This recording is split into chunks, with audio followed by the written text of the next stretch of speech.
Su sustancia está hecha de evocación, recuerdo, rememoración y de lo que toma del porvenir. Porque es una parte fundamental de nuestra identidad. Somos nuestra memoria. El programa de Lina que nos lleva de viva voz con los especialistas. Muy buenos días. Esto es Radio INA. La Secretaría de Cultura y el Instituto Nacional de Antropología e Historia los invitan a acompañarnos en la emisión de la serie Somos Nuestra Memoria. Yo soy Salvador Rueda y en esta ocasión contamos con la presencia del historiador Edwin Álvarez Sánchez. Bienvenido, Edwin. Gracias. Hoy vamos a hablar de un tema muy particular, de un personaje también muy poco conocido y de cualquier manera acaba siendo representante de toda una época. Vamos a hablar ni más ni menos del general José Mariano Salas, de quien Edwin hizo su tesis de licenciatura y le puso como subtítulo Un pequeño Santana.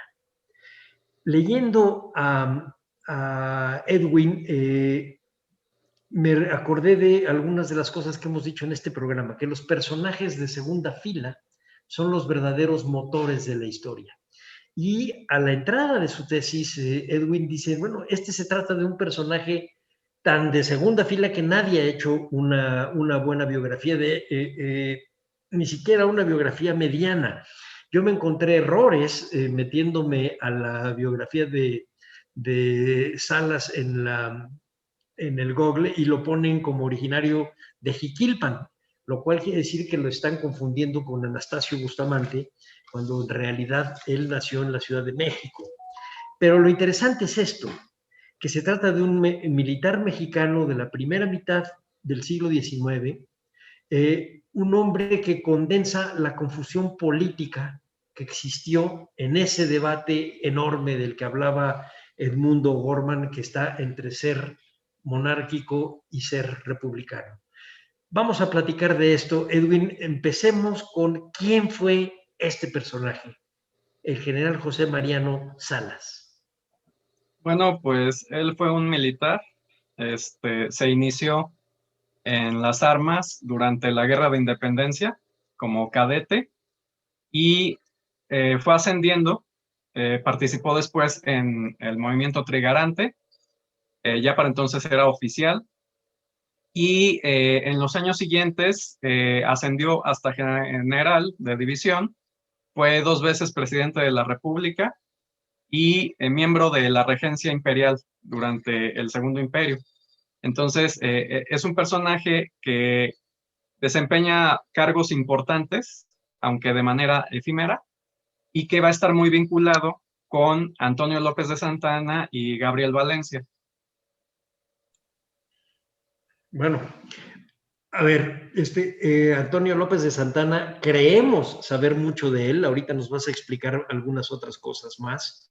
Y Gabriel Valencia, pues yo solo recuerdo de él, además de lo que tú acabas de mencionar y lo que llegué a leer de tu trabajo, sobre la batalla del Pedregal de Carrasco y del Cerro del Zacatépetl y del maltrato que le hace Santana, pero fuera de eso sigue también siendo un personaje de segunda línea, pero cuando uno lee un poco antes lo que hace con tu personaje, resulta que era un tipo importante dentro del ejército mexicano. Entonces, vamos a empezar por poner en la mesa, a manera de un mapa, todos estos personajes, el personaje principal y que nos vayas acomodando a los personajes secundarios, Edwin.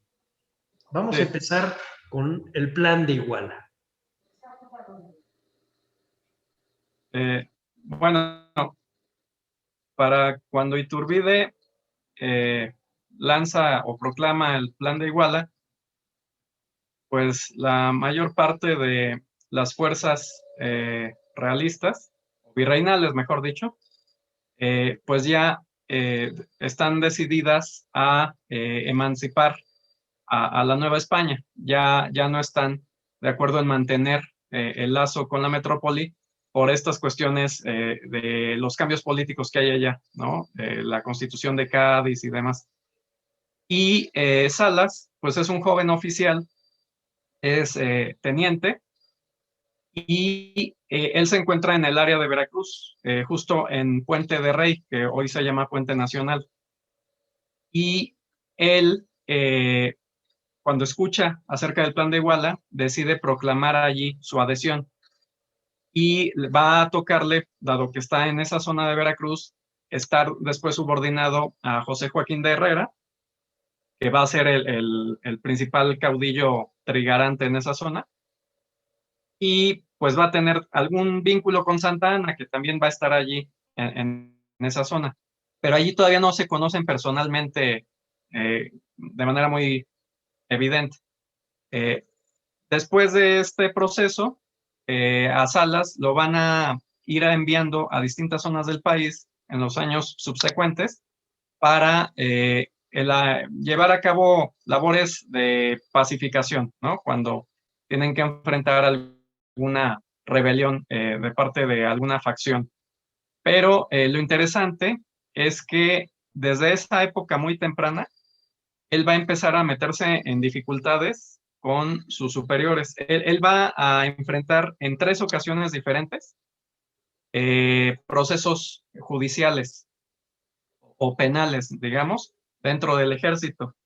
Y en esta primera época, su problema va a ser el enfrentarse con Mariano Paredes y Arrillaga, que también va a ser presidente de México años después. Porque resulta que en el batallón en el que sirve Salas, como oficial, el teniente coronel va a ser Paredes y arriba de él va a haber otro coronel, que es Melchor Álvarez. Entonces, va a suceder que en un batallón, en un regimiento, el coronel pues, es el jefe. Entonces, los oficiales van a quejarse con el coronel de que Paredes es un prepotente, que los trata muy mal, etcétera. Y lo que va a hacer el coronel es que le va a mostrar la queja con todas las firmas a Paredes y va a dejar a Paredes en libertad de hacer lo que él quiera con los quejosos. Y pues a Salas pues le van a formar una causa acusándolo de que se está malversando el dinero de su compañía, que además es un insubordinado, etcétera, etcétera, y va a padecer cerca de más de un año en prisión en el castillo de Perote. Pero pues después le van a dar una amnistía. Vicente Filisola y Melchor Musquiz son los que deciden amnistiarlo y pues ya queda en libertad. Y es interesante este incidente porque después va a marcar mucho la carrera de Salas en su interacción con Paredes, porque después las cosas se van a invertir y Paredes va a necesitar a este viejo enemigo como aliado, pero pues los seres humanos pues somos rencorosos, ¿no? Y se va a evidenciar que Salas no ha perdonado a Paredes y va a aprovechar toda oportunidad para vengarse de él y pues sí va a ser con consecuencias bastante serias para Paredes.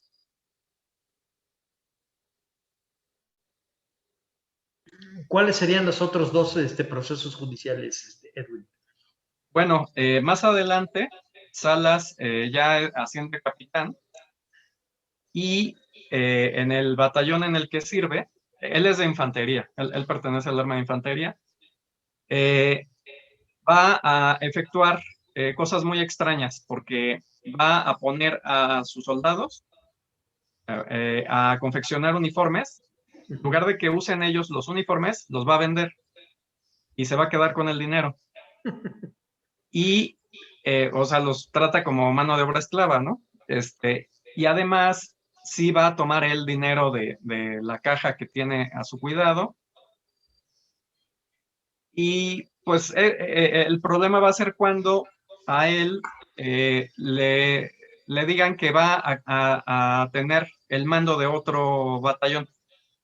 Lo transfieren a otro batallón, él llega con la idea de que va a ser el coronel de ese batallón, aunque no tenga el rango de coronel todavía.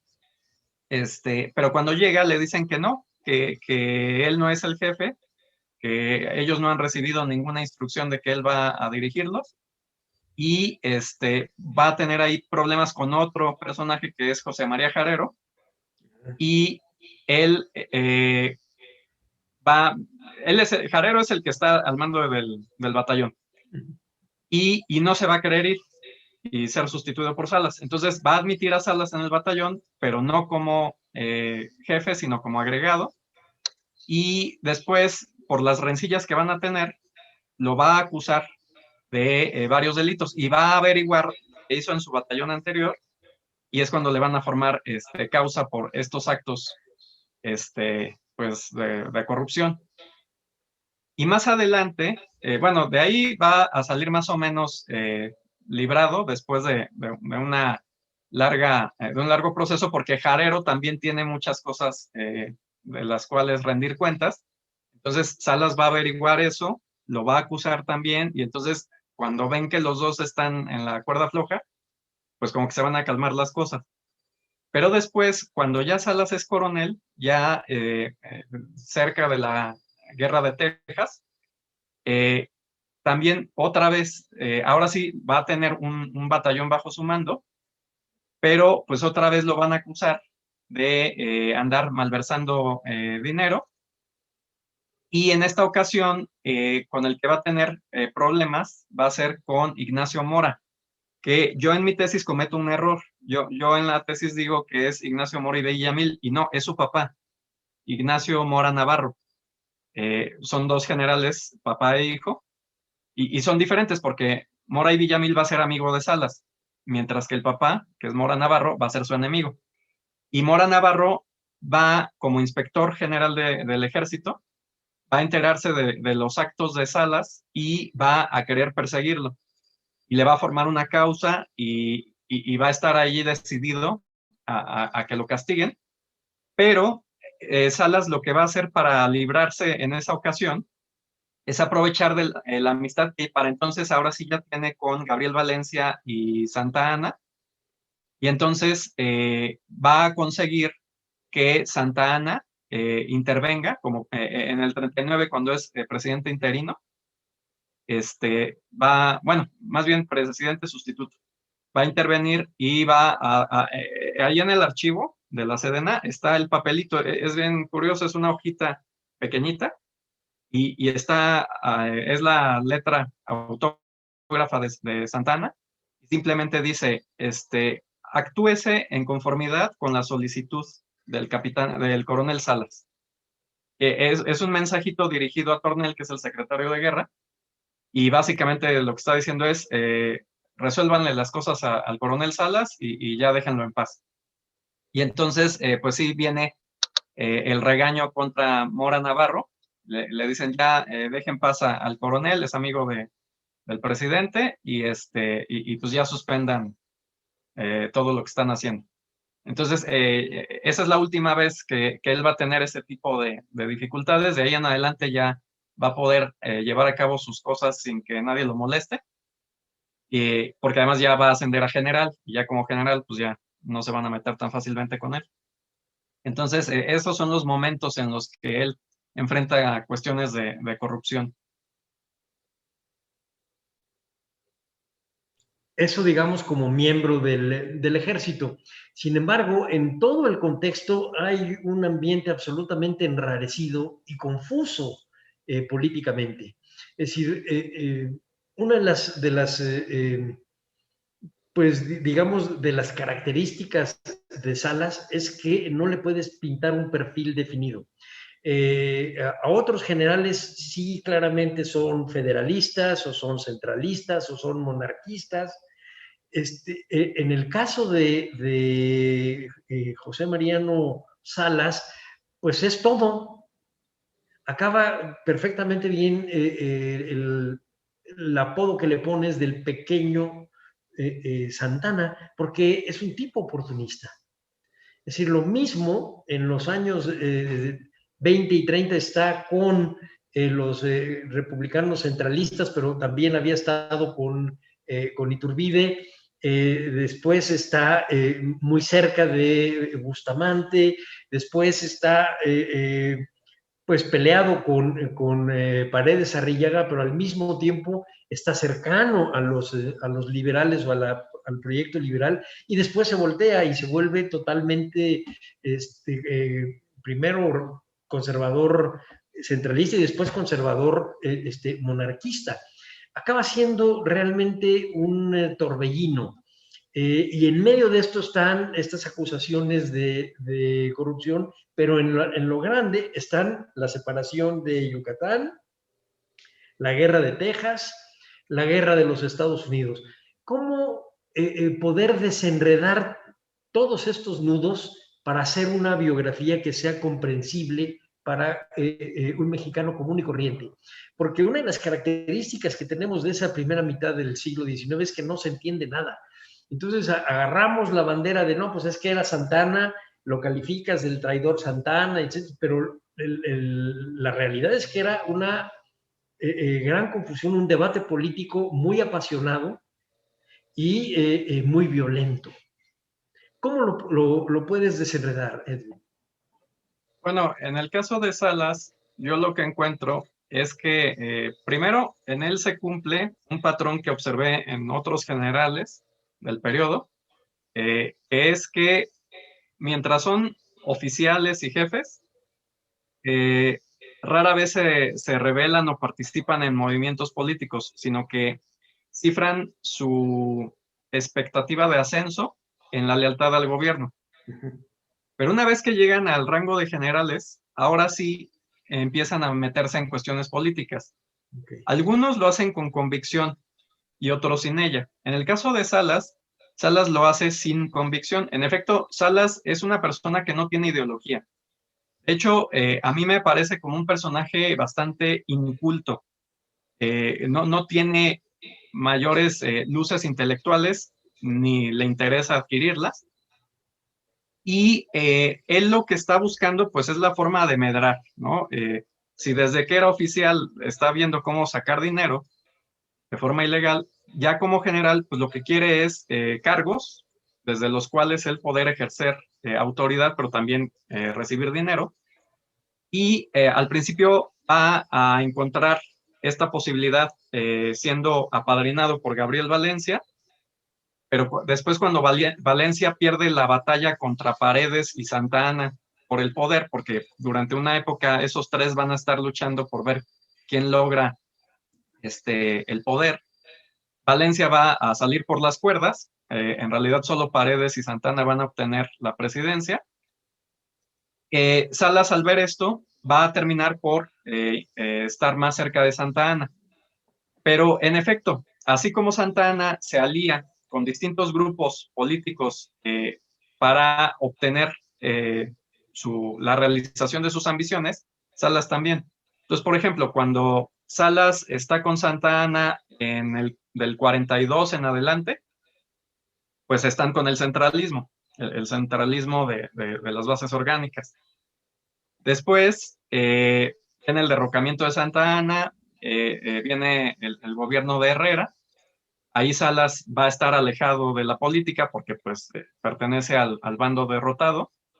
Pero cuando viene el gobierno de Paredes, ahora Salas ya empieza otra vez a regresar a la política. Paredes, por una extraña razón, ya habían sido enemigos. Cuando Santa Anna es dictador o digamos presidente, pero con un carácter casi dictatorial con las bases orgánicas, nombra a Paredes comandante militar de México y Salas es su segundo, es su subordinado. Y Salas va a acusar a Paredes de alcohólico y de haber insultado a Santa Anna a las puertas de Palacio Nacional estando borracho. Y esto va a llevar a la destitución de Paredes y a que le hagan allí una formación de causa. A pesar de eso, cuando Paredes es presidente, va a pedirle a Salas que sea comandante militar de México. Lo que me decía Miguel Soto es, pues es que no tenía a quién acudir, ¿no? No hay otras personas. Y yo decía, pues sí, pero a mí realmente me parece muy extraño que recurra a este que ya 2 veces ha sido su enemigo, ¿no? pero bueno, lo nombra comandante general, y como comandante general, Salas, se acerca con los federalistas. ¿Por qué? Porque los federalistas le dicen, estamos interesados en que regrese Santa Anna. Queremos derrocar a Paredes, que venga Santa Anna, pero con el federalismo. Y se le acercan tanto los moderados como los puros. Y Salas dice, sí, está bien, yo me presto para ser instrumento de ustedes. Entonces Salas derroca a Paredes, restablece el federalismo, se convierte en presidente provisional, pero si bien es cierto que Salas no tiene ideología, algo que sí logré encontrar en él es que sí tiene algunas convicciones personales. Sí hay cosas con las que no está de acuerdo y no está dispuesto a aceptar. Y de allí lo que yo extraigo es que Salas es un personaje inclinado siempre al moderantismo. Sea que esté con los federalistas, con los conservadores, con los imperialistas, siempre va a optar por la posición más moderada dentro de la facción. Por ejemplo, en este caso, cuando es presidente con el federalismo, va a suceder que Gómez Farías y Crescencio Rejón van a tratar de impulsar la libertad de cultos y otras reformas que ya habían planteado en el 33-34. ¿De qué año estás hablando ahorita ya? 1846, okay, en la guerra contra Estados Unidos. Sí. Y van a querer otra vez impulsar estas leyes, y Salas como presidente los va a detener y va a decirles que no, que con él como presidente se olviden de esas cosas, que nada, cero libertad de cultos. Va a haber un enfrentamiento muy fuerte, pero al final él como presidente y militar pues se va a imponer, y ellos dos van a salir del gabinete.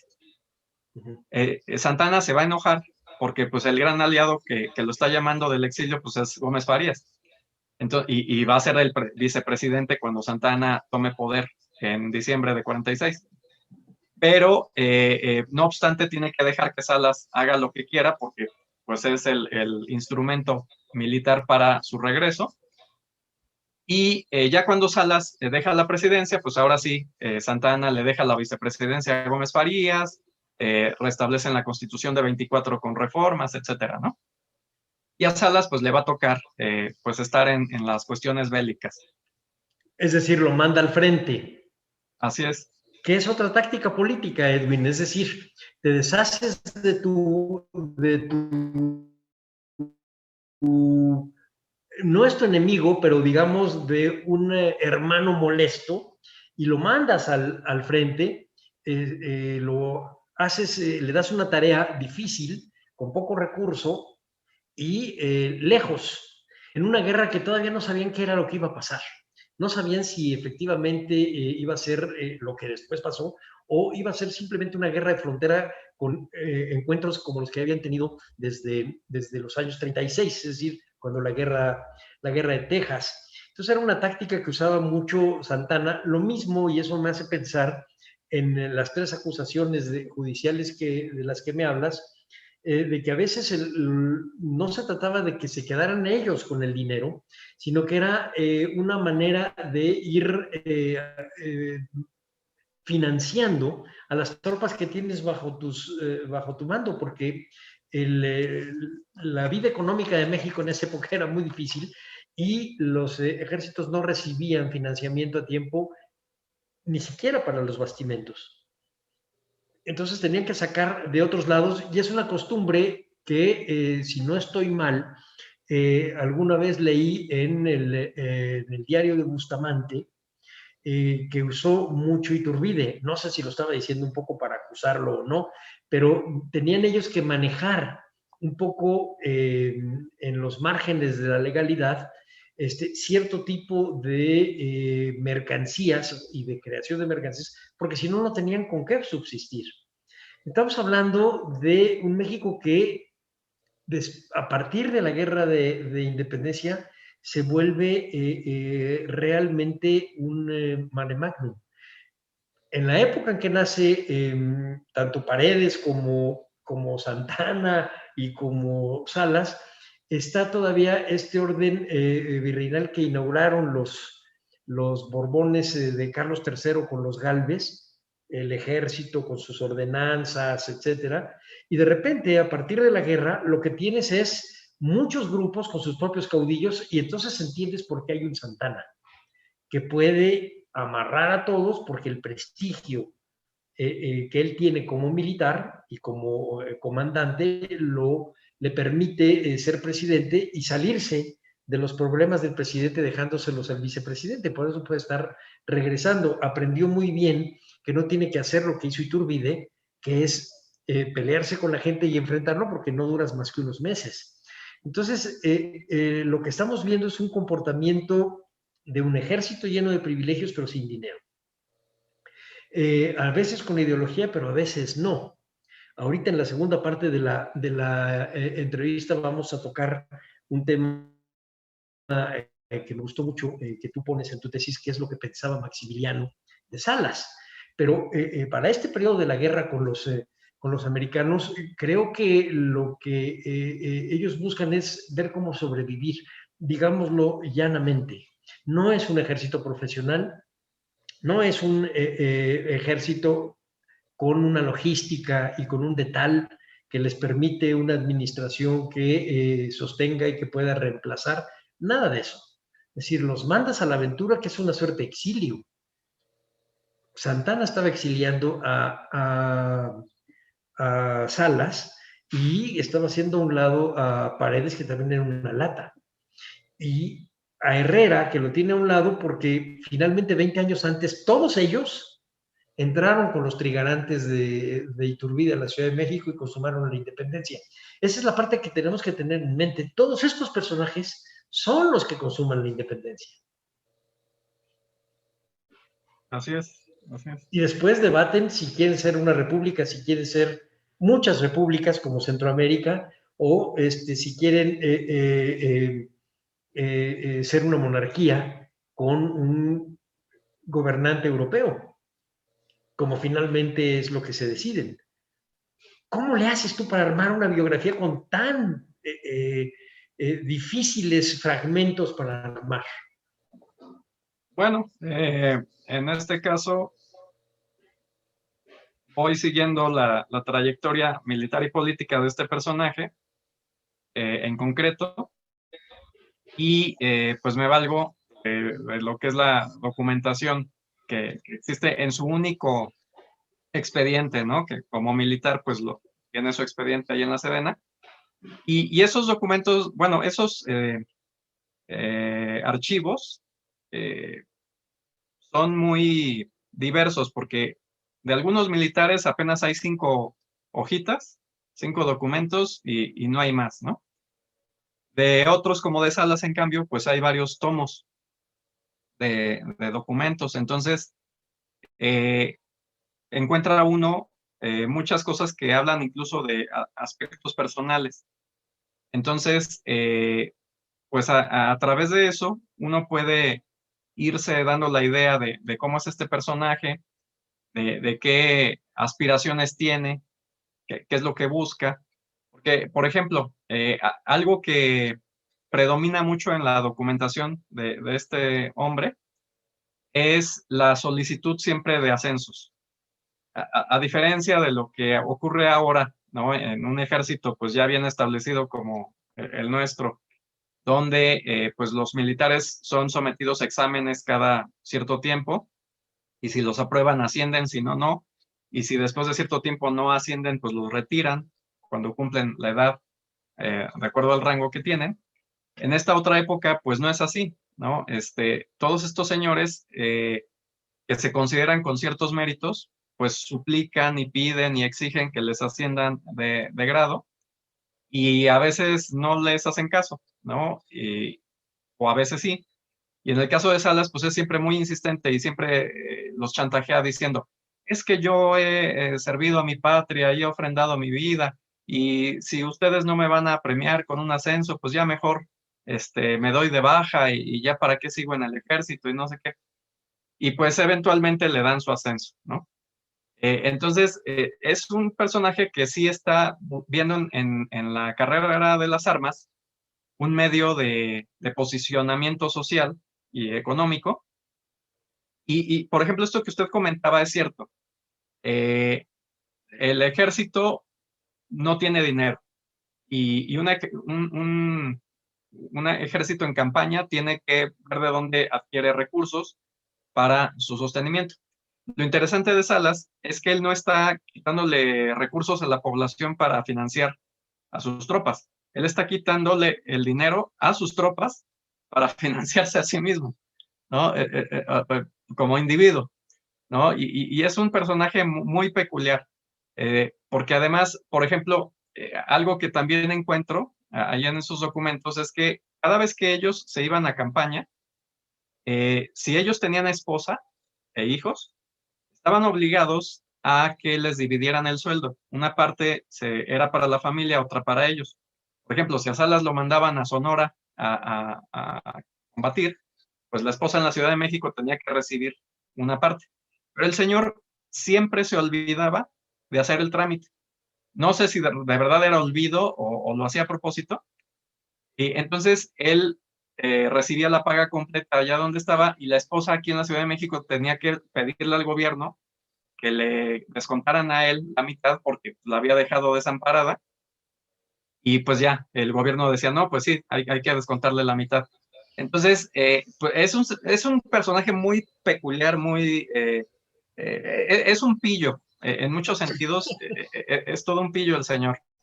Y a mí me llama la atención, ¿no? Porque, pues como dice en sus memorias de sus tiempos, Guillermo Prieto, dice de Salas que era un hombre muy, bueno, un general con mucha presencia y que pues todos lo invitaban a cantamisas y a sus fiestas, pues para que les diera realce con su presencia, ¿no? O sea, si alguien tenía una boda o algo, invitaba al general Salas porque pues así la boda iba a parecer de más categoría. Entonces, es un personaje que sí es conocido, ¿no? En la Ciudad de México, es parte de esta élite, pero es todo un personaje en el sentido de que de manera mucho más clara que con otros personajes, lo que se ve como motivación es medrar personalmente, ¿no? De verdad, él es un pragmático en todo el sentido de la palabra porque cuando está con alguna facción política no es porque le interese la política, es porque quiere ver qué cargo logra obtener, ¿no? De verdad es un personaje muy representativo de la época, Sí. porque creo que ese es el gran problema de esta época. Es cierto, hay distintas facciones que no se ponen de acuerdo, ¿no? De qué clase de país quieren consolidar. Hay muchos, pero ¿qué es lo que lleva a estos proyectos al fracaso? A que primero intenten uno, fracasa y ponen otro y fracasa. Pues esta otra gente que está detrás y que está dispuesta a colaborar con los enemigos del proyecto en turno para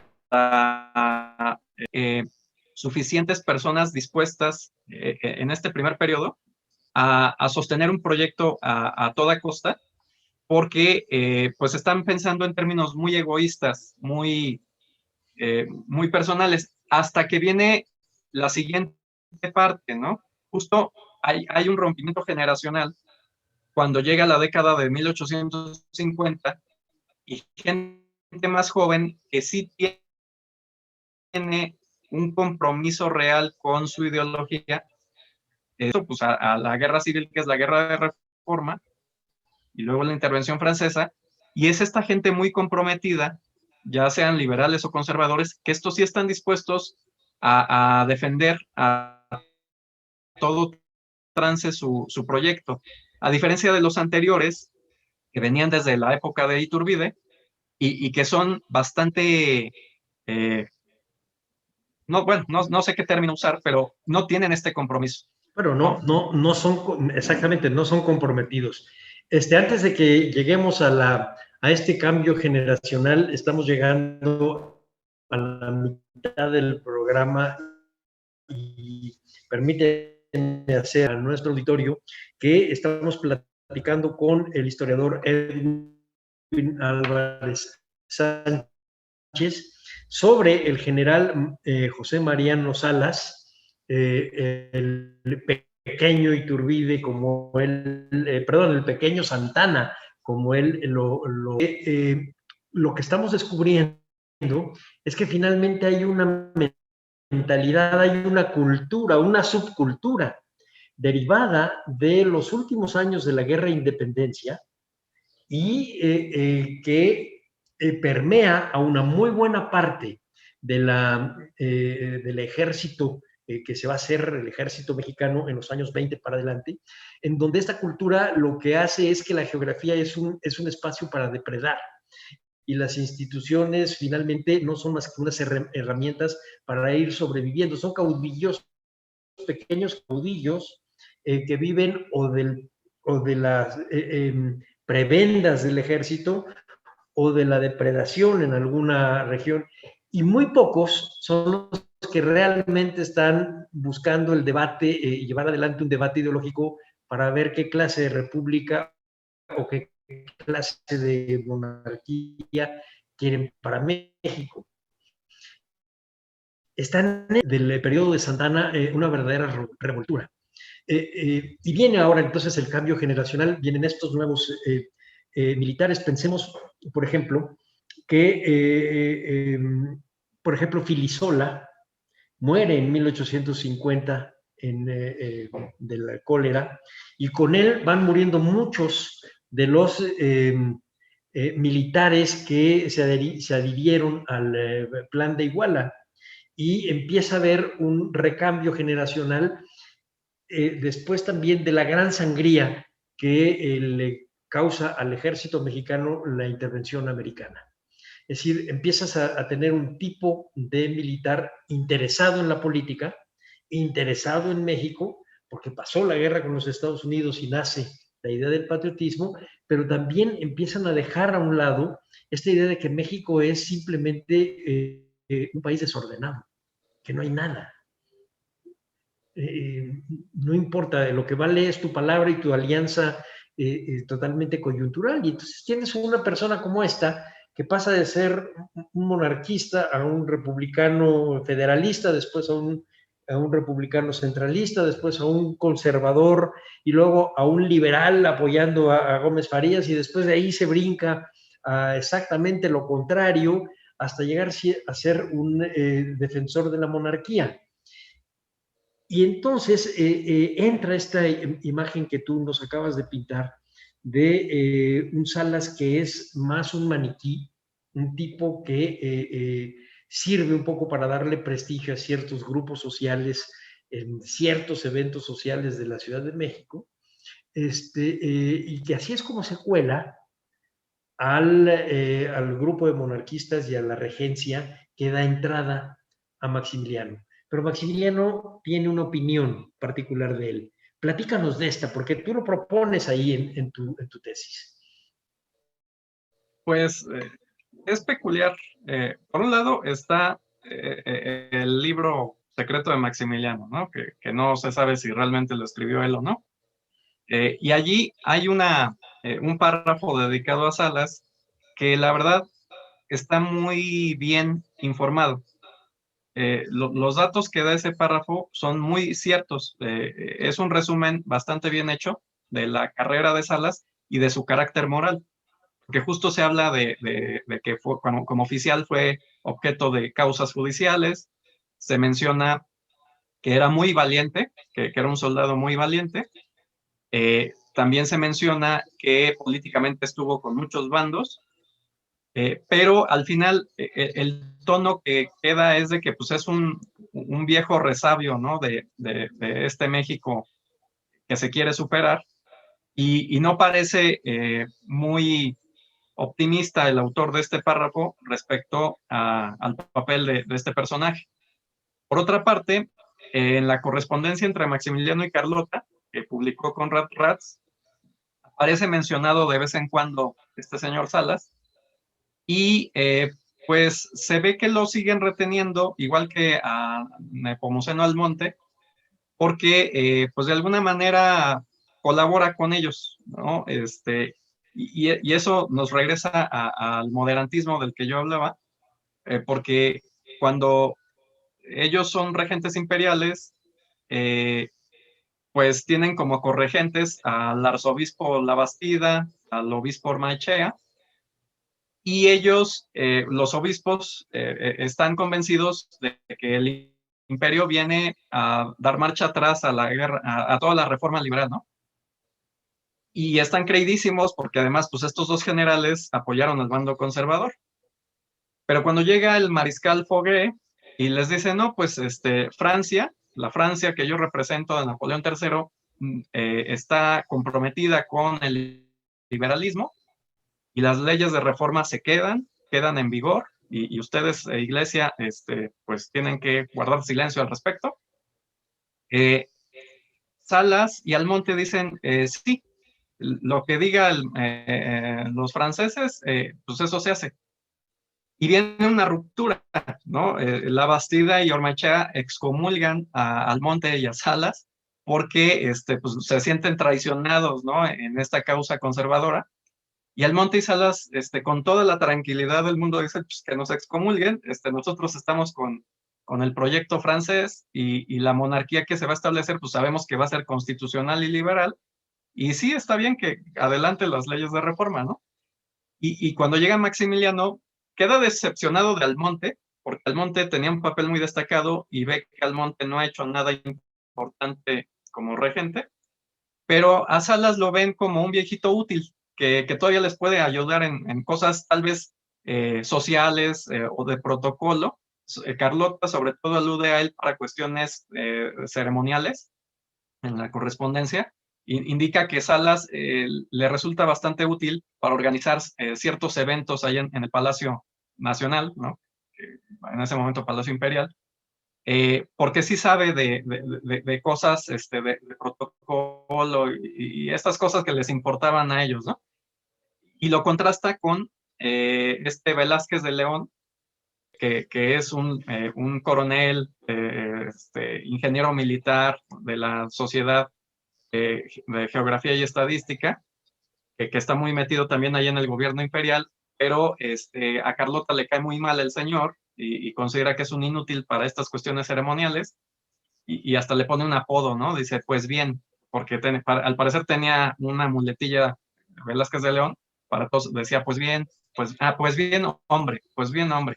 Entonces dice, pues bien, hombre, vino y no sé qué. Entonces no le caía, ¿no? Pero dice, tuve una ceremonia, pues bien, hombre, no me sirvió para nada, pero Salas sí, ¿no? Entonces le pedí a Salas que organizara y todo salió muy bien.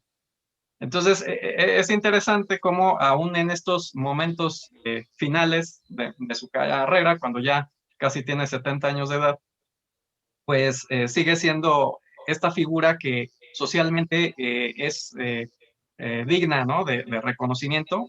Algo ven en él que consideran que debe estar allí en el escenario.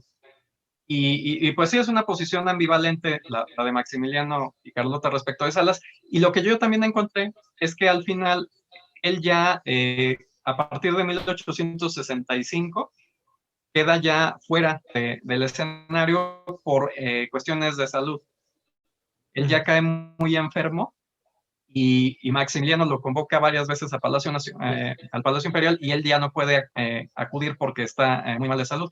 Tan es así que se muere en el 67, el mismo año en el que fusilan a Maximiliano, él se muere. Entonces, es su salud la que le impide seguir allí, pero no lo habían relegado. O sea, Carlota y Maximiliano sí querían seguir teniendo este general allí en su corte. Entonces, sí es un aspecto curioso. Pero fíjate, tienes razón cuando dices que es muy posible que la nota que está en este libro secreto, de estas memorias secretas de Maximiliano, probablemente no la haya escrito Maximiliano, porque empieza diciendo que se trata de una inteligencia mediocre, si no estoy mal. Sí. Y si se trata de una inteligencia mediocre, en realidad el señor no se da cuenta de nada de lo que está pasando, tampoco le importa lo que está pasando. Y yo siempre que he leído ese pasaje, me ha dado la impresión de que quien lo escribió fue Miramón. O sea, de alguien que ya era de una generación posterior, con una idea de lo que tenía que ser el ejército muy distinta, pero que conocía perfecto a Salas y a ese grupo de militares salidos del santanismo. Y efectivamente las imágenes que hay de Salas ya son muy viejos y me llama la atención una cosa, Edwin, ahí si nos puedes tú explicar. Aunque tiene condecoraciones militares, en la casaca que tiene no es militar. No, sí. De hecho, aquí tengo las imágenes. Las imágenes. Sí, las voy a tratar de compartir. A ver si puedo. Yo sí, ojalá me pudieras explicar, porque yo creo que tiene una cosa ahí mixta. Está vestido como gente de la regencia. Pero tiene... Lo que pasa es que él, el uniforme que trae en las fotografías más conocidas es el uniforme. Este uniforme lo diseñan Almonte y Salas para el ejército imperial. Ajá. Es el uniforme de gala. Y de hecho, esta casaca, existe un ejemplar que perteneció al Monte en el Museo de las Intervenciones. Está ahorita en exhibición. Y es esta casaca. Entonces, este es el uniforme que ellos habían diseñado, pero llega Maximiliano en 64 y dice, no, el uniforme que yo voy a establecer es otro. Y entonces él establece un uniforme muy diferente. Pero este es el uniforme que ellos habían ideado. Y aquí, por ejemplo, se le ve con la Orden de Guadalupe, esta banda, es de la Orden de Guadalupe, y en el pecho lleva las condecoraciones por las batallas en las que había participado desde la Guerra de Independencia hasta pues la guerra contra los Estados Unidos. Entonces, y por ejemplo, hay otra imagen de él, un poco más joven, que es de la época de alrededor de 1853, cuando Santa Anna era presidente. Esta está en el castillo de Chapultepec, en la colección de fotografías del castillo. Aquí se le ve un poco más joven. El uniforme que trae pertenece a la década de los 1840-50 y pues se aprecian de nuevo sus condecoraciones. Aquí él ya trae la Orden de Guadalupe, la que había restablecido Santa Anna, pero en grado de comendador, sí, que es la que le concede Santa Anna. Entonces, por eso sé que la fotografía es posterior a 1853. En cambio, en la otra trae la banda, que es la de Caballero Gran Cruz, que es la que le conceden con la regencia imperial. Sí, ya con Maximiliano. Así es. Entonces, sí son uniformes militares. Y de hecho, que yo he estado haciendo en los últimos años es ir rastreando a través de imágenes como estas la evolución de los uniformes militares en México, los altos mandos sobre todo, y van cambiando continuamente. No, tenemos el prejuicio de que durante toda la primera mitad del 19 usaron el peto rojo que vemos en los retratos. Pero en realidad, cada década tiene distintos uniformes y aunque se usan por poco tiempo, sí se toman la molestia de mandarse a hacer los uniformes para cada periodo. Incluso en la Guerra de Reforma, los conservadores usan dos uniformes de gala muy distintos. Primero usan uno que había establecido Comonfort y que en el castillo existe un ejemplar de esa casaca de Comonfort y que la vemos también en el retrato de Miramón como presidente. Traen ese es un uniforme. Pero luego vemos las fotografías de Miramón, de Márquez, de Tomás Mejía, usando otro tipo de uniforme, con un peto que está saturado de bordados dorados, y es la misma época. O sea, en plena guerra civil y con solo 3 años, estos señores se dan tiempo de mandarse confeccionar uniformes muy bonitos y muy diferentes respecto a los que estaban usando, ¿no? Entonces, esto de la indumentaria es muy peculiar. Es un tema que a mí me ha llamado mucho la atención. Y bueno, he podido encontrar este uniforme que es el que usa Salas, que es idea de él y de Almonte, pero que Maximiliano dice no, vamos a usar levitas con la corbata de gros, ese va a ser el uniforme imperial. Pero sí, es un uniforme de general mexicano. De general mexicano, un poco raro, debo decirlo, y te voy a decir dónde está mi confusión. Tienes razón, y por supuesto que te creo, pero por el tipo de tocado que usa y los bordados llegaron a parecerse, cuando menos, eran similares a los uniformes de diplomáticos. Y siempre pensé que era un uniforme nada más para los de la regencia. No, No era para todo el ejército, sino era para esta élite. De hecho, bueno, el primer dato que nos permite diferenciar un uniforme diplomático de un militar es que los diplomáticos jamás van a usar charreteras. Carreteras, no las usan, exacto. Entonces, la charretera ya nos dice que es militar. La otra es que durante todo este periodo, actualmente tenemos la noción de lo que es un uniforme de gran gala, de media gala, de servicio, de guarnición, de campaña o faena, etcétera, ¿no? En esta época, los reglamentos de uniformes, desde Iturbide, digamos, hasta Porfirio Díaz, hasta 1880, consideran dos categorías de uniforme nada más, que es el medio uniforme o petit y el uniforme grande o gran uniforme.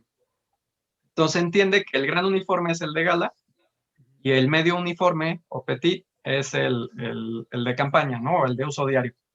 Entonces, por ejemplo, hay varias fotografías de estos generales imperialistas usando el medio uniforme, que es una casaca sin ningún adorno y con el pantalón del mismo color. La casaca de Almonte, que estuvo en exhibición varios años allá en el castillo, desde el 2000 hasta no me acuerdo qué año, ahí en lo que es el salón muy bonito. Sí, el de la introductoria, el del boliche. Exacto. Allí, ese es el medio uniforme. Yeah. Y si uno observa los bordados que tiene el pantalón de ese uniforme, son igualitos a los que tiene el pantalón del uniforme que está en Churubusco. Solo que ahí el pantalón es blanco.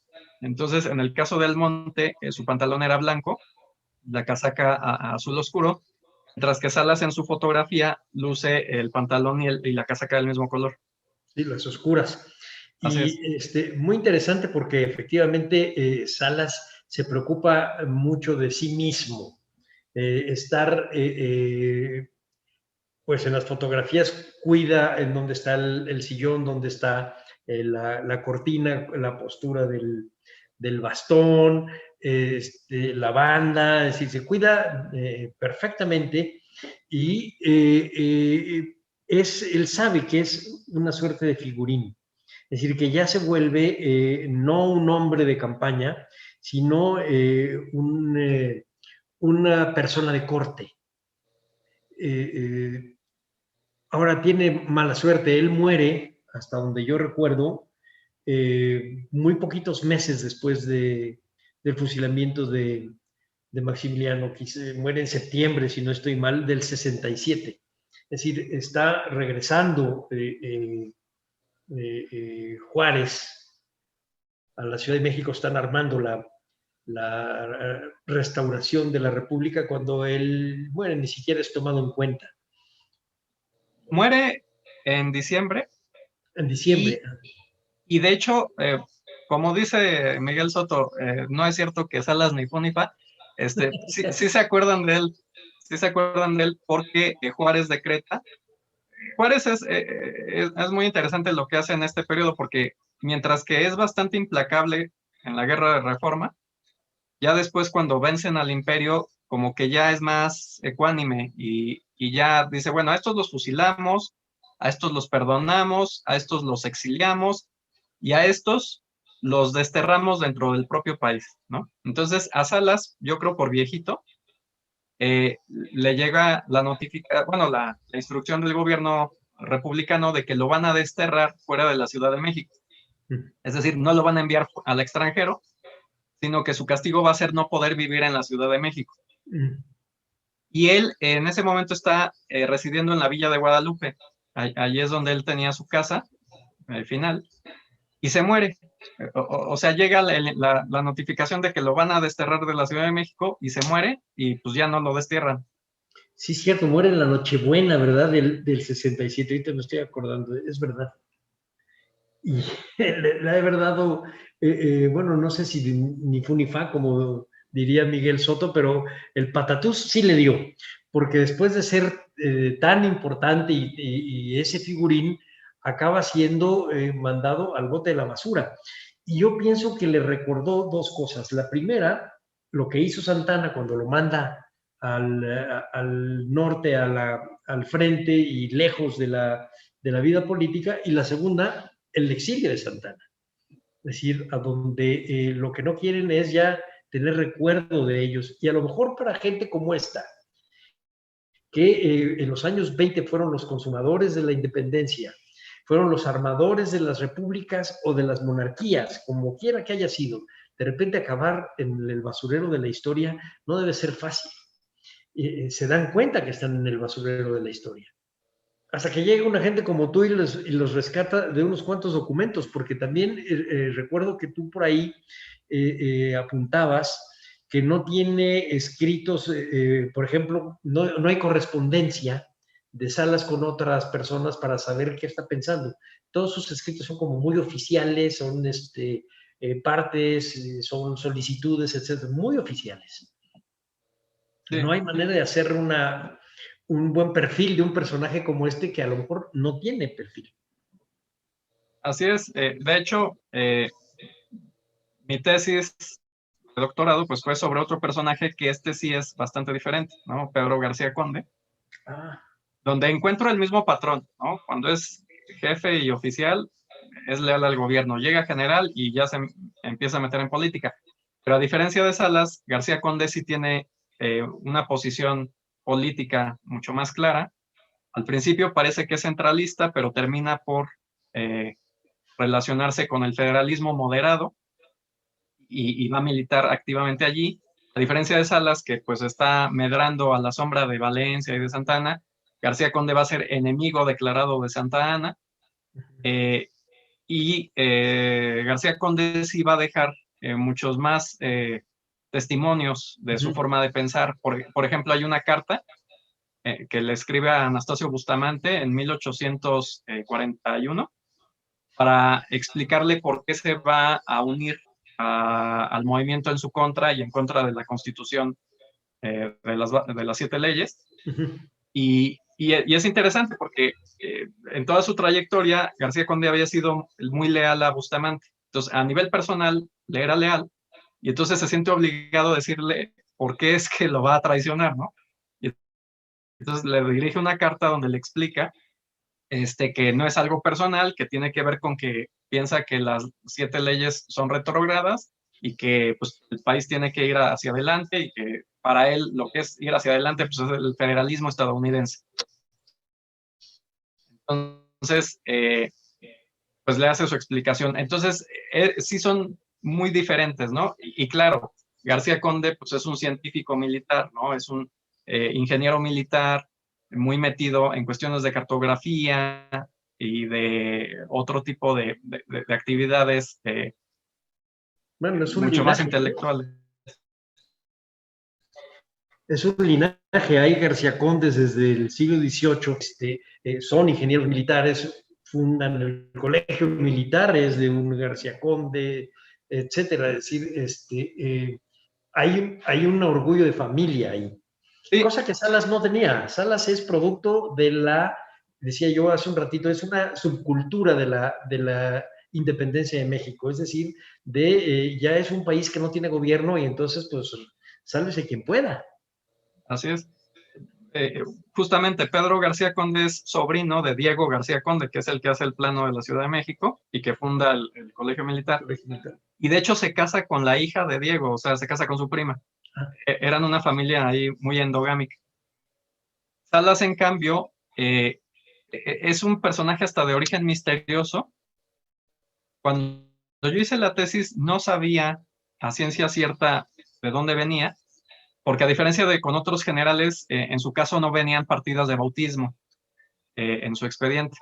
Sin embargo, algunos años después de que hice la tesis, me contactaron descendientes de él, sobrinas, tataranietas de él, y me dijeron que la tradición familiar es que ellos eran alemanes, que habían inmigrado en la Nueva España y que se habían cambiado el apellido alemán por el español Salas.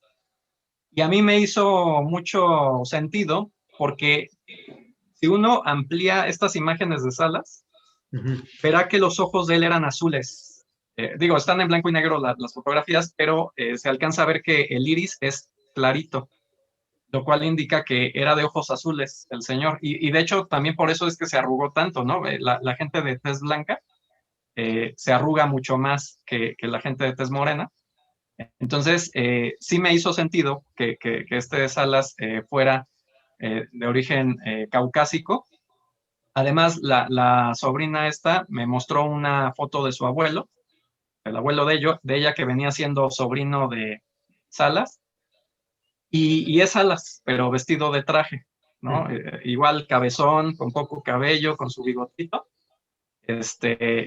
su nariz así medio de bola, y los ojos claros, nada más que con un traje. La foto es como de los años 30. Entonces, pues sí es muy peculiar el origen de este señor, porque bueno, ¿cuál tuvo que ser la trayectoria de una familia alemana que llegó a la Nueva España, en las postrimerías del virreinato a la Nueva España?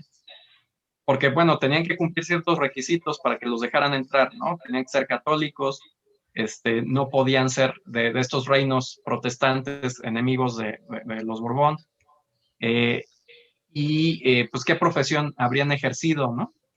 Entonces, sí es muy interesante y a la vez misterioso, ¿no? El origen de este personaje, porque además, a diferencia de García Conde, que en efecto trae una trayectoria de un abolengo militar desde el siglo XVII, Salas pues surge de la nada, ¿no? Sabemos, por ejemplo, que Tornel era hijo de un comerciante, Santa Anna también era hijo de una familia burguesa veracruzana. Entonces, Salas, pues me lo imagino, entrando igual que estos hombres al ejército, en el contexto de una guerra, pues creyendo que van a encontrar un medio de vida que les va a permitir cierta seguridad de alguna manera, pero sí es también muy extraño que a alguien se le ocurra entrar al ejército en plena guerra de independencia, ¿no? Él se dio de alta en 1813, teniendo 16 años de edad, y dice uno, bueno, si lo hubiera hecho antes, antes de la guerra, se entendería más, ¿no? Creer que el ejército me va a permitir tener una trayectoria de ascenso social y económico, pero hacerlo en plena guerra y sin él ser descendiente de militares, que yo sepa, sí es algo muy, muy extraño y desafortunadamente no he tenido la oportunidad de ir a la AGN a tratar de rastrear sus partidas de bautismo para ver qué información pueda haber acerca de él. Bueno, lo único que sabemos realmente es que era güero y desobligado con la señora. Esa es la parte de vida privada que sí conocemos. Y lo otro, insisto, en que es un militar de segunda fila, lo cual hace comprensible el movimiento de la historia de los primeros 40 años de vida independiente por esta subcultura de los militares mexicanos, en donde no hay un gobierno estable, no hay una ideología, hay una pasión política por unos cuantos, pero los demás están medrando incluso para sobrevivir, no por ser, bueno, a lo mejor este hombre era un truán, pero no necesariamente por eso, necesitaban pensar que su familia eran sus soldados, porque así es como lo pensaban, es decir, necesitaban darles de comer a sus soldados, necesitaban vestirlos, necesitaban ponerles calzado, porque de repente vemos las notas, por ejemplo, de las tropas de Arista regresando del norte sin zapatos, y se sienten responsables de sus soldados en este ejército arcaico que son sus soldados y las familias de los soldados. Entonces, no es fácil entenderlo. Yo creo que valdría la pena hacer una investigación de corte antropológico de estos grupos militares, porque nos va a sorprender lo que vamos a encontrar. Un poco las descripciones que tenemos son nada más como si fueran ejércitos que se vuelven desobedientes o que se cargan para un lado políticamente y luego para el otro. Y a lo mejor es algo mucho más complicado. Son en sí mismas sociedades. Son en sí mismas sociedades en un país que dejó de ser la Nueva España y que todavía no es México. Esa es la cosa. Y eso es lo que hace interesante a José Mariano Salas, Edwin. Para poder terminar esto, ¿qué nos recomiendas para leer pues a los que no conocemos de estos temas? ¿Qué nos recomiendas para acercarnos a este personaje y a la primera mitad del siglo XIX mexicano? Bueno, para el siglo XIX, pues hay muchas obras que algunas son clásicas, ¿no? Están las obras de Costello, están también los trabajos de más recientes de Reinaldo Sordo. Hay mucho que se ha escrito sobre lo que es el siglo XIX, incluso sobre sus personajes, sus gobernantes también, ¿no? Está lo que ha hecho Will Fowler, ¿no? Sí. Etcétera. Respecto de Salas, pues supongo que solamente los diccionarios enciclopédicos y mi tesis, ¿no? Porque pero tienen Salas errores. Sí, O sea, tu tesis está bien, pero los diccionarios tienen errores. Te digo que lo hacen originario de Jiquilpan. Sí. No, incluso mi tesis pues también tiene errores y de hecho yo en un afán perfeccionista pues tengo un manuscrito donde ya corregí todos los errores que detecté en mi tesis por si algún día tengo la posibilidad de que se publique y de que pues quien lea correctamente la biografía del personaje, porque pues sí, yo también cometo varias erratas allí en mi tesis. Por ejemplo, la más evidente es que él nace en 1797. Y yo, por una cuestión, no sé, psicológica, como que yo quería que él hubiera nacido con Revillagigedo de Virrey y no con sí, y eso. Ruillas o Aranda, no me acuerdo cuál era, no, Ruillas o el otro es Azanza. Con uno de esos nace, pero yo lo hago nacer en la época de Revillagigedo, 10 años antes, ¿no? Y pues no nació en 1787, nació en 1797. Era 2 años más joven que Santa Ana, ¿no? Entonces, ese es un error, ¿no? Que tengo. Aparte está lo de los Mora y alguna otra cosita. Pero, pues sí, si alguien se quiere acercar al personaje, pues podría comenzar por allí. También, pues estos testimonios de gente del 19, como por ejemplo, Guillermo Prieto, no solo en Memorias de mis tiempos, también están unos documentos de La Fragua, donde La Fragua, justo utilicé mucho lo de La Fragua para reconstruir el gobierno de Salas de 1846, porque La Fragua estuvo muy cerca del gabinete de Salas, y entonces hace todo un recuento de ese gobierno. Entonces, esa es otra opción también para conocer de cerca ese periodo. Y finalmente, lo que es la historia de Niceto de México, de Niceto de Zamacois, y también lo que escribió Rivera Cambas, allí se da mucha atención también a Salas, porque si uno lee México a través de los hilos o algunas otras de estas obras más conocidas, pues es la perspectiva liberal, ¿no? Y entonces a Salas lo ven un poco más brevemente.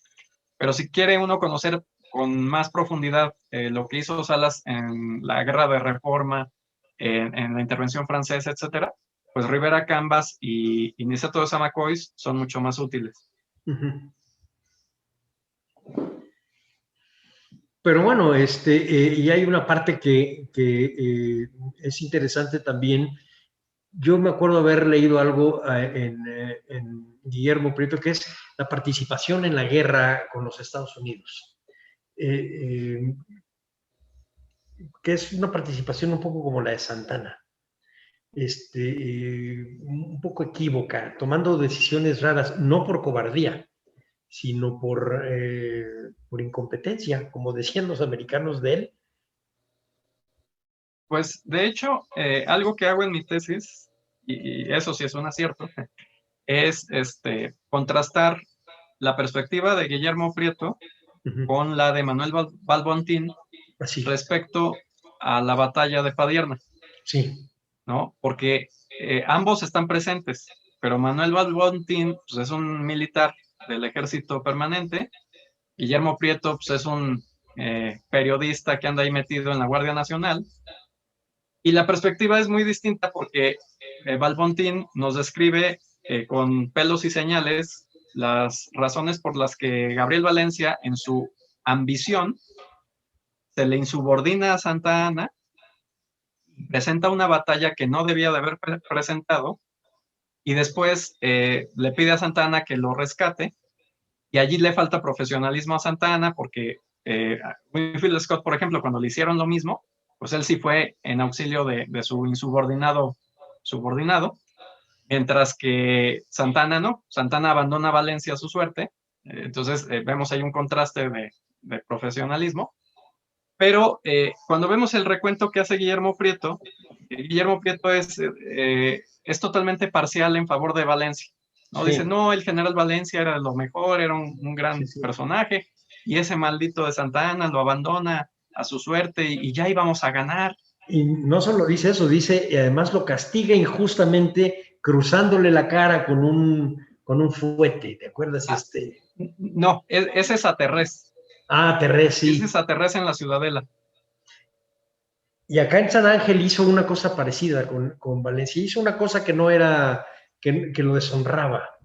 Voy a buscarlo bien, pero sí me llama mucho la atención porque yo siempre había visto a Valencia muy cercano a Santa Anna, y en esto, que era una guerra que podía haber, bueno, una batalla que podía haber ganado, hace una cosa rara y acaba siendo él estando encerrado, y Santa Anna no lo ayuda, no va por él. Pero de hecho, por eso son tan interesantes los dos relatos, porque Prieto dice, íbamos a ganar y hubiéramos ganado si Santa Anna nos hubiera reforzado. Pero Balbontín dice, no es cierto. Este señor se mete contra un ejército más numeroso y al final del día de la batalla está rodeado. Sí. Él cree que tiene el predominio en el campo, pero en realidad está ya rodeado. Y a la mañana siguiente, pues iban a terminar de someterlo. ¿Y qué es lo que empeora las cosas? Que llueve en la noche. Y mientras que los estadounidenses sí tienen sus tiendas de campaña para proteger su pólvora, los mexicanos no. Entonces, el agua arruina la pólvora del campamento mexicano, y pues a la mañana siguiente, cuando atacan los estadounidenses, los mexicanos no pueden hacer fuego, porque pues ya no tienen pólvora seca, y pues los deshacen, ¿no? Los que no mueren se van corriendo. Por ejemplo, Valencia huye a caballo hacia Toluca con su estado mayor. Salas, en cambio, que está ahí con él, se queda a tratar de mantener en sus puestos a los que están desertando, y lo capturan los estadounidenses por ese motivo.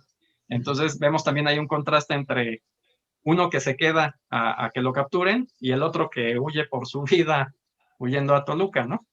Entonces sí es muy bueno leer a Balbontín, porque Balbontín tiene una perspectiva militar, y Prieto pues no sabe de lo que está hablando, ¿no? Todo respeto para... No, yo voy a defender a Prieto. Ahí tú y yo tendremos un programa especial sobre puntos de vista. Guillermo Prieto es Guillermo Prieto. Está bien, ya tendremos ahí un pretexto para discutir, Edwin. Sí. ¿Qué otro tipo de textos? Ya nos has recomendado algunos, entre ellos tu tesis, que puede ser localizada a través del internet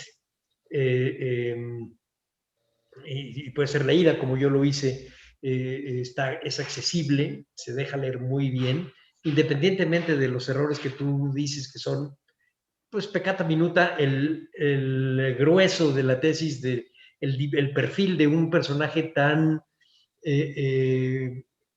poco sólido como Salas queda muy bien, y además como lo explicas en tu introducción, a mí me gustó realmente mucho. Yo lo recomendaría para que se lea con todos los asegúnes que tú acabas de decir, pero es una buena tesis, y yo sí pensaría que valdría la pena que lo arreglaras y que se publique. Nos da una idea totalmente distinta de esta subcultura de la primera mitad del 19. Si quieres agregar algo, Edwin, además de pelearnos con Guillermo por Guillermo Prieto. Pues esto último que usted mencionaba, de que a él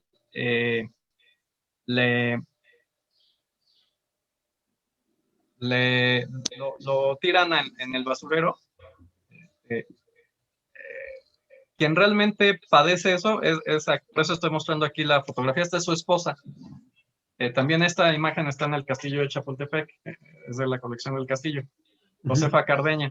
Sí. Ella es a la que le va a tocar esta situación, porque muere el esposo y se supone que los militares durante el siglo XIX tenían el Montepío militar, que consistía en que durante toda su trayectoria le iban descontando a los militares de su sueldo para formar un fondo que les sirviera después cuando se retirara para pagarles una pensión.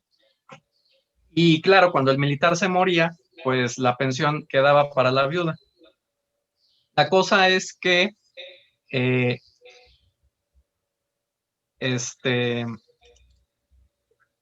Doña Josefa no tiene la pensión. Es que la cuestión es la política, ¿no? Ya en lo que es la República Restaurada y el Porfiriato, todos estos militares que habían adherido al imperio, al Segundo Imperio, van a tener el problema de que les reconozcan su derecho a tener una pensión militar. Y la mayoría van a ser las viudas y los hijos los que van a tener que estar haciendo la solicitud, y el gobierno les va a decir denegada, solicitud denegada porque sirvió al imperio. Entonces, en una cierta concesión, les van a decir, bueno, si sirvieron en la independencia, en el ejército trigarante o contra los Estados Unidos, sí se les va a reconocer ese tiempo de servicio. Pero a partir de 1853 no se les va a reconocer. 63 será. No, desde 53, que es cuando Santa Anna entra como presidente. Sí, a partir de Ayutla ya no. Ajá, desde Ayutla ya no. Entonces, todo lo que hicieron antes de Ayutla se les reconoce, pero lo que hicieron después ya no. Y esto, pues, es importante porque es una merma en la cantidad de dinero que tenían derecho a recibir. Unos 15 años. Así es. Y, por ejemplo, esta señora va a estar solicitando primero a Juárez, ¿no? Y Juárez le dice, pues, que no. Luego a Lerdo de Tejada, y Lerdo de Tejada también le dice que no. Y entonces le va a solicitar a Porfirio Díaz, y ya Porfirio Díaz va a decir que sí.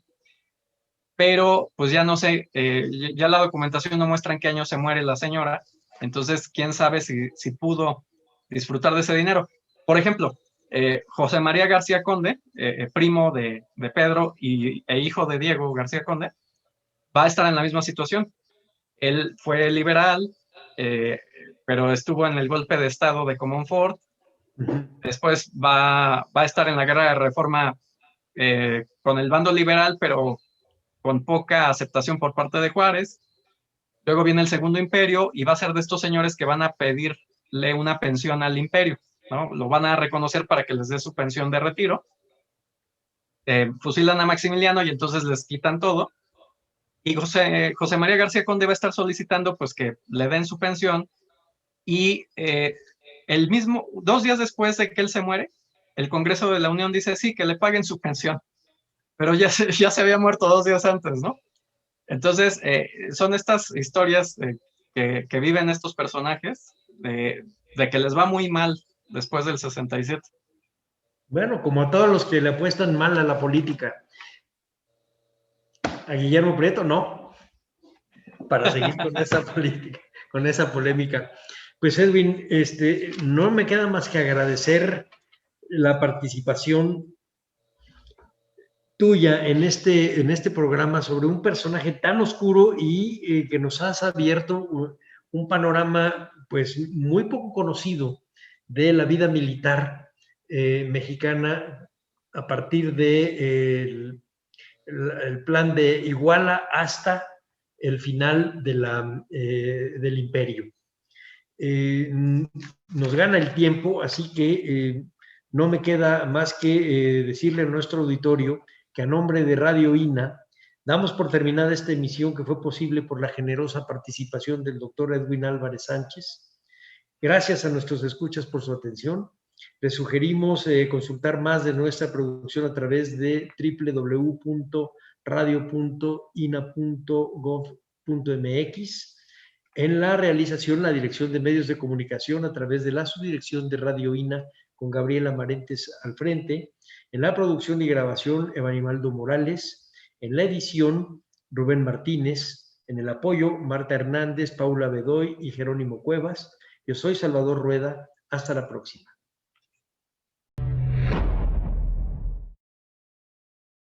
Las opiniones y comentarios aquí expresados son de entera responsabilidad de quienes proporcionan la información y no representan necesariamente las opiniones de Radio INA ni comprometen el pensamiento editorial del Instituto Nacional de Antropología e Historia.